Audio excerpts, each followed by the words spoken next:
If you're considering about moving to Portugal in 2026, before you book that flight ticket and pack your bags and get all excited about moving to Portugal, here are a few things that you need to keep in mind. Hello everyone, welcome back to my channel. If you're new here, my name is Michelle and today we will be talking about Portugal. Not just the city like Lisbon or Porto, we'll be talking about Portugal as a whole. Now, Portugal is a beautiful country, no doubt. Everyone loves Portugal, everyone wants to come to Portugal. The weather is amazing, the sun, the beaches, everything basically looks beautiful here in Portugal. And the Portuguese people, they are warm, welcoming, and accommodating. However, it doesn't rule over the fact that there are bad people. Like every other countries, you would find good people and you will find bad people. Also, Portugal is one of the safest country in Europe according to research. Now, to the main issue of the day, which are basically the things that you need to know before moving to Portugal. I would start with transportation. If you're moving to Portugal in 2026, transportation in Portugal, it's basically almost one of the cheapest, or if not the cheapest in Europe. From the age 1 to 25, it's free of charge. You don't pay anything whatsoever. From the age 25 to 64, it's 40 euros, and when you pay 40 euros you get to use all the public transportation here in Portugal, which comprises of the metro and the public buses, and it takes you within all of the city. However, you also do have a choice to subscribe for 30 euros if you wish, but if you do so, you will be only choosing a few selected lines, maybe the lines that you frequent most, maybe your workplace. And from the age 65 upwards, they pay 20 euros, and that takes them all of the cities.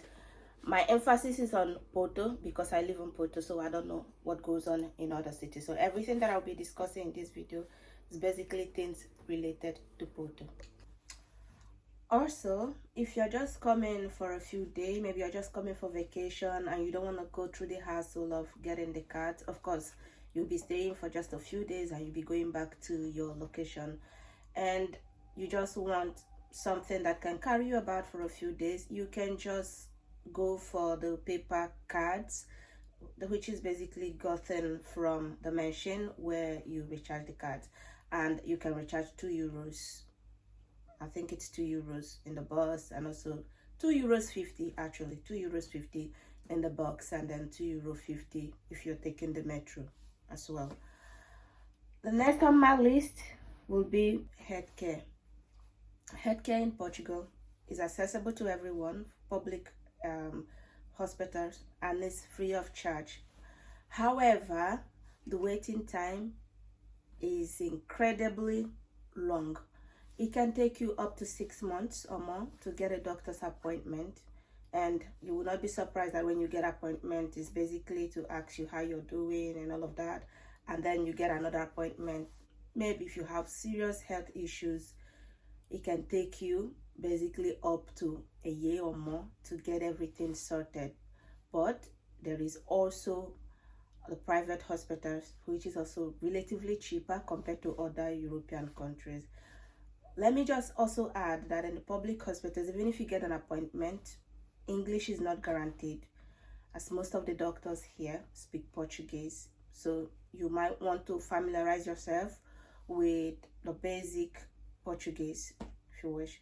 Or you can also go to the private hospitals. We have amazing private hospitals here, and you can always find people who is speaking English, maybe French or any other country. And then you get to pay if you have a health insurance better. If not, it's relatively cheaper compared to other countries. Okay. Another thing that I want to talk about, which people don't talk about enough, is the housing. I think there is a problem of housing in Portugal. So if you're thinking of moving to Portugal, my advice is you join Facebook communities. They have a lot of them, the good ones like the Porto expats. Try to get information about housing because it can be really difficult. I believe that you can be in Portugal working and you can probably end up homeless because the time to get a house is crazy. There are no houses in Portugal. There is a problem housing. It looks as if the number of people in Portugal is more than the number of houses, and houses now go from 950 to 1,250 depending on the type of house that you're looking for and the location. So you can also go through Idealista to see the houses available and what locations that you would prefer. I would recommend for someone coming to Portugal now, if I knew what I knew now, I'll probably not move to Porto, maybe to a different city. So I'll recommend cities like Aveiro or Braga, especially if you're working from home, if you're flexible. See, those cities are really close to the main city, Porto. Aveiro is like 45 to 1 hour to Porto, while Braga is very close to Porto. It's like maybe 30 to 45 minutes to Porto. So you can move to all of those cities.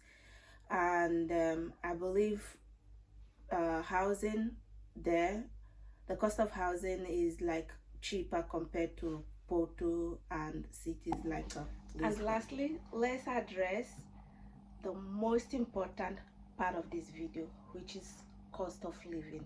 Now, Portugal is often advertised as cheap.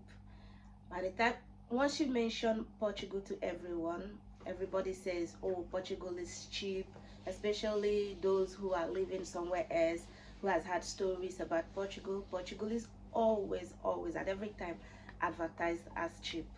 But the question is Portugal really cheap? Keep in mind that the minimum wage is 920 euros, which is one of the cheapest in Europe. It's 920. And now we do know that there are some people who earn less than the minimum wage. I, for one, I know people who earn less than the minimum wage. And now, even if you earn the minimum wage, 920, by the time you pay your rent, pay for your utility, subscribe for your transportation, you would basically have nothing left. I mean, it can be cheap to some people. For instance, people who are living in Portugal and they are working for foreign companies, working remotely, you basically find Portugal cheap. For instance, if you're from the UK or you're from France, you have been working back in your country, you work remotely and you decide to move to Portugal. I mean, you are earning your country's minimum wage, which is way higher than the minimum wage in Portugal. So it can be cheap for you. However, for the people living in Portugal who are earning exactly the minimum wage, keep in mind 920 is before tax.